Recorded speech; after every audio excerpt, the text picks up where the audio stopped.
Bonsoir à toutes et à tous, bienvenue dans les Sartois du Web pour une émission exclusive sur The Last of Us. Mais avant, voici le sommaire de votre soirée. On parlera du chiffre de la semaine qui est de 24, oui, comme les 24 heures du Mans et son centenaire. Et puis, la table ronde sur l'événement The Last of Us, ses jeux, son univers, la série diffusée sur HBO et Prime et tout ce qui l'entoure. Je serai accompagné de passionnés de la licence et de ses personnages, de son histoire, mais également sur ce qu'il pourrait y avoir par la suite. Il y aura également le portrait du fondateur du site Naughty Dog Mag, Chris Klippel, et on finira avec le quiz sur The Last of Us, la thématique de la future table ronde, mais surtout les sorties d'Emmy pour ne pas s'ennuyer en Sarthe. Mais avant, c'est le chiffre de la semaine.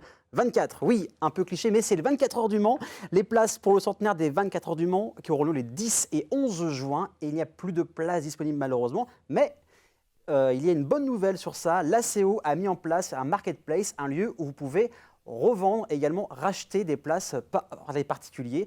Un seul site, c'est www.ticket.24heurlemans.com/content pour peut-être avoir des places, mais il faut rester aux aguets car ça peut tomber à n'importe quel moment. Donc ça aura lieu les 10 et 11 juin 2023. On va regarder la bande-annonce des 100 ans des 24 heures du Mans. C'est parti.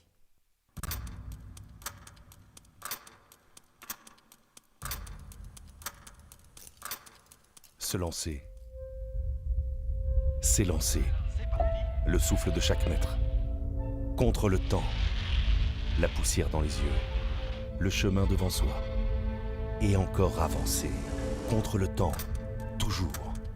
Le temps de rebondir, de revenir. Plus fort ensemble, plus fort chaque fois. Se lier, se mêler, s'embrasser et se retrouver là. Contre le temps, marcher, courir. Tête haute, l'avenir plein les yeux.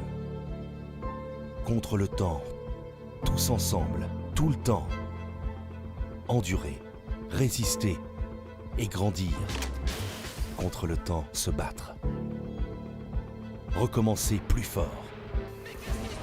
Abandonner jamais.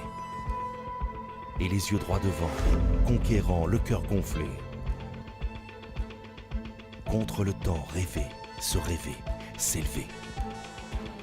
Et jusqu'au prochain siècle. Pour 24 heures seulement. Avec nous, avec vous. Devancer le futur.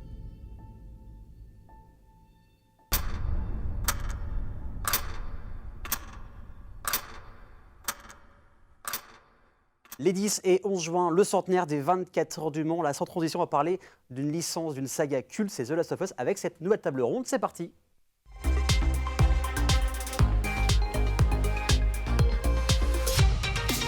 The Last of Us, la saga qui s'est vendue à plus de 30 millions d'exemplaires avec seulement 2 jeux.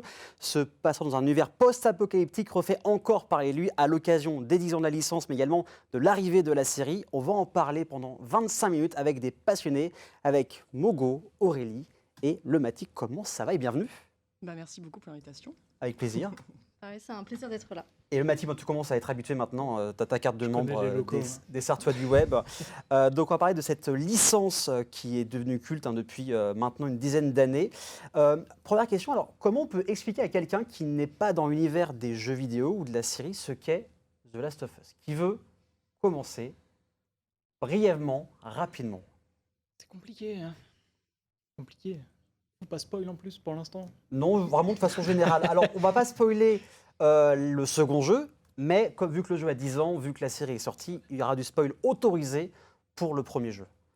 On peut dire qu'on peut imaginer que c'est un Covid, sauf que c'est du Covid champignon, et que quand on attrape ce Covid champignon, on se transforme du coup en infecté, donc entre guillemets un zombie, et on va aller attaquer et infecter toute la population concrètement pour tous les transformer en champignons. Donc c'est un peu l'idée de The Last of Us, en plus de forcément tout ce qui est la partie grise de l'homme autour, donc une découverte entre, du coup là pour le coup, un lien entre le père et la fille qui va se passer tout au long de cette série. Parce que c'est vrai que quand on parle de The Last of Us, ça fait très classique en termes d'histoire, des histoires où c'est un monde post-apocalyptique, il y a un virus, etc. C'était vu et revu, mais il y a une petite différence, et c'est là où le jeu change par rapport à d'autres jeux.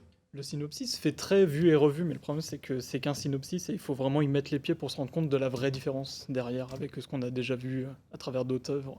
Donc, de toute façon, on va en parler pendant 25 minutes. Alors, juste avant qu'on continue de parler du jeu qui fête ses 10 ans cette année, découvrez ou regardez la bande-annonce de The Last of Us. C'est parti. Pourquoi t'as quitté Boston?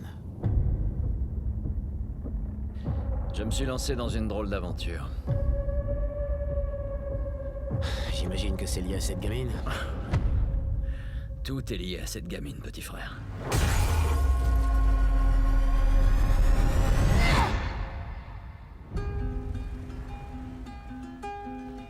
Tu sais, j'ai jamais été aussi proche de l'extérieur. Alors, est-ce que c'est de ça que tu rêvais? Ça peut pas être pire dehors.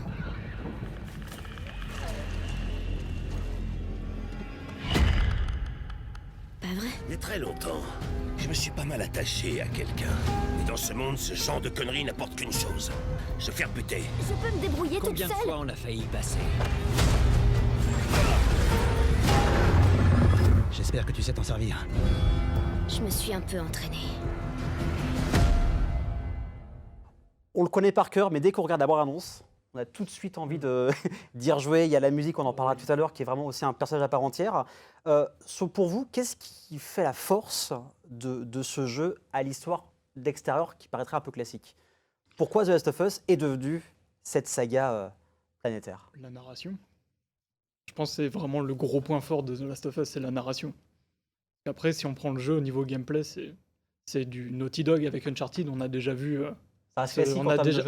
ces mécaniques de jeu. Mais vraiment, la manière dont ils amènent les choses, l'histoire, comment elle se passe, je pense que c'est ça qui a fait qu'il y a eu un réel impact. Et le fameux prologue de The Last of Us a joué, je pense, un grand rôle là-dedans aussi. Tout de suite, on est dans le vif du sujet. Mogo, Aurélie, vous êtes d'accord avec le Mati par rapport à pourquoi ce jeu est devenu culte? Je sais pas si tu veux te lancer. Complètement d'accord. Non, mais c'est ça, c'est la narration. Uncharted, la licence précédente, c'était vraiment. On voit l'inspiration cinématographique des blockbusters où là, c'est vraiment, on va dire, les gros plans avec les grosses explosions. On voit de loin. Là, The Last of Us, en fait, on va être au plus près, ça va être plus intimiste. Et l'explosion, c'est plus le décor, c'est vraiment notre cœur qui explose et qui. On passe par toute une palette d'émotions avec des personnages qui sont tous charismatiques, très bien écrits. Et c'est ça la force, je pense, de la licence. C'est son histoire toute simple au départ, mais qui est servie par une galerie de personnages très bien écrits et pleine de finesse. En fait, c'est un peu des super-héros sans super-pouvoir qui traversent beaucoup déjà beaucoup d'années dans ce monde post-apocalyptique. On voit Joël qui, on va le dire, hein, parce que le jeu est sorti depuis 10 ans, je pense qu'il y a prescription maintenant, qui perd sa fille au tout début du jeu. Et là, c'est pendant les 15-20 premières minutes de jeu. On a tous pleuré, ou la gorge très très serrée quand c'est arrivé. On va parler aussi des scènes préférées, de vos scènes préférées. Oui, aussi la musique et son ambiance. La musique qui est incroyable.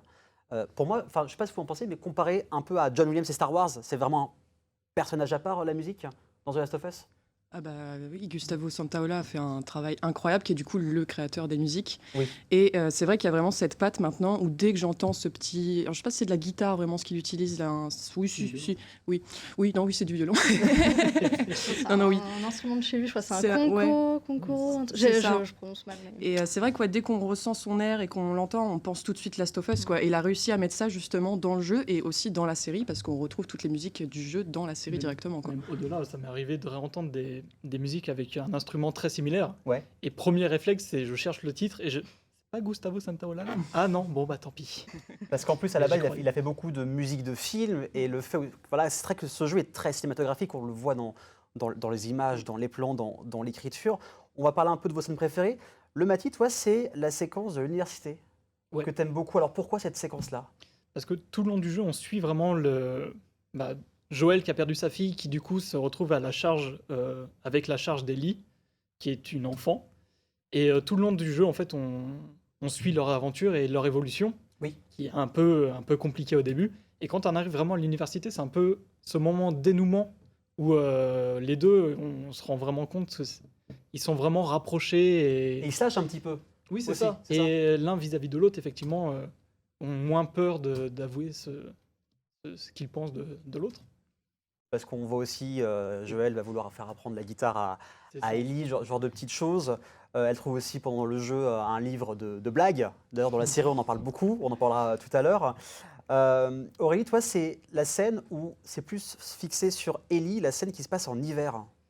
Pourquoi Oui. cette séquence-là du jeu? En fait, ce que j'aime beaucoup, c'est qu'on passe vraiment, il y a une cassure à ce moment-là dans le gameplay du jeu, c'est-à-dire que pendant toute la grande majorité du jeu, on incarne Joël, on l'équipe, on améliore ses armes, etc. Et puis c'est une sacrée brute quand même, Joël, donc Oui. voilà, ça tabasse pas mal. Et d'un seul coup, on va se retrouver, les circonstances font qu'on se retrouve à jouer Ellie et on est beaucoup plus vulnérable. On est en hiver, il y a toute une symbolique autour justement de l'innocence, de la fragilité, et elle, on va devoir réussir à la diriger et la faire s'en sortir face à je pense ce qui me paraît être le plus grand danger à ce moment-là, qui est l'homme absolu.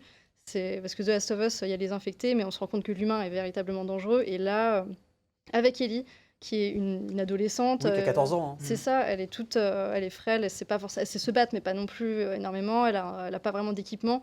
Et il va falloir qu'elle apprenne à s'en sortir toute seule face à un homme qui est terrible. Et Oui. à ce moment-là, on est dans l'urgence. Et c'est ce sentiment d'urgence, de fragilité, toute la symbolique autour que j'ai trouvé, que j'ai trouvé magnifique. Et on est vraiment avec elle. Et moi, j'en ai encore des palpitations rien que d'y penser, là, quand on essaie de s'échapper, etc. C'est puissant, je trouve. Et puis les rôles changent. Exactement. Ce n'est plus Joël, c'est pas le père adoptif, mais la personne qui s'occupe d'Ellie, c'est Ellie qui va devoir s'occuper de Joël pour des circonstances où il faut jouer au jeu, regarder la série pour comprendre. Et Mogo, alors on va regarder l'extrait que tu as choisi, une séquence qui est assez prenante, juste en termes de dialogue. Regardez. Je peux me débrouiller toute Combien de seule. fois on a failli y passer? Eh ben, on s'en sort plutôt bien pour l'instant. Et maintenant, tu t'en sortiras encore mieux avec Tommy. Je suis pas elle, tu sais. Quoi? Maria m'a dit pour Sarah. Ellie. et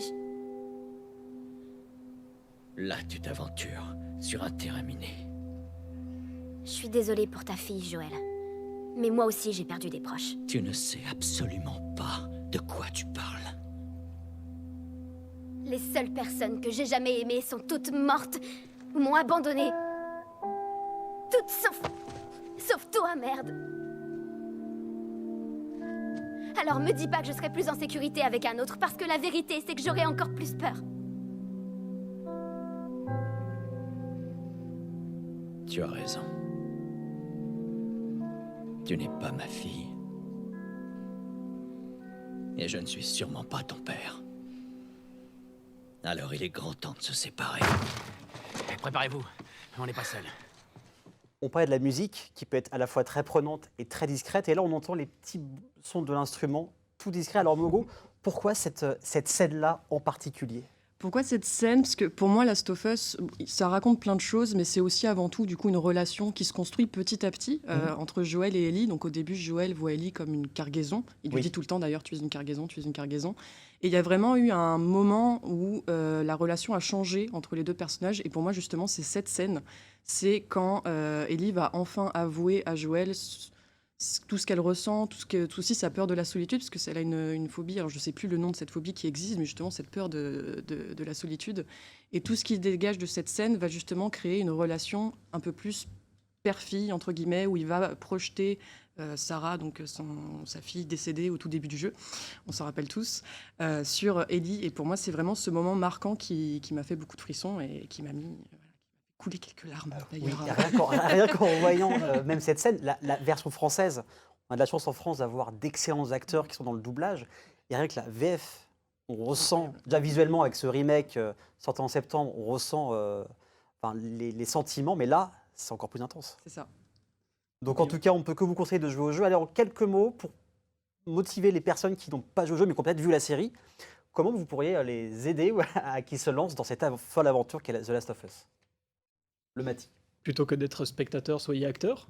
C'est un très bon résumé. Et voilà. Aurélie Mogo, pareil. Je trouve que c'est... Si, j'ai une petite anecdote. Maintenant qu'il y a les modes d'accessibilité, c'est pas seulement pour les personnes qui ont un handicap quelconque, ça peut être aussi pour les personnes qui débutent avec les jeux vidéo. Et quand on débute et qu'on ne connaît pas forcément qu'une manette c'est compliqué, et ben maintenant tout le monde peut jouer et il n'y a plus d'excuses pour ne pas jouer. C'est vrai que Naughty Dog a cette force-là, c'est cette activité en termes de difficulté, mais également par exemple, pour les personnes daltoniennes, par exemple, où certains handicaps peuvent jouer aussi au jeu. Tout à fait. Mogo, pour finir. Et je rajouterais en plus du coup le point de vue qui est beaucoup plus axé sur Joël et Ellie dans le jeu vidéo, à l'inverse de la série qui part un peu plus aussi sur les PNJ, donc personnages non joueurs. Donc oui, c'est surtout pour ça, et aussi tout simplement pour en apprendre plus, parce que le jeu, je crois qu'on le fait en 10 heures, 10-14 heures, donc forcément il y a un peu plus de background si jamais on joue au jeu vidéo, quoi. Donc voilà, vous pouvez le trouver en plus pas très cher, je pense, dans le commerce. Donc vous restez avec moi, on va parler cette fois-ci de la série d'ici quelques instants. Restez avec nous, à tout de suite sur LMTV Sarthe.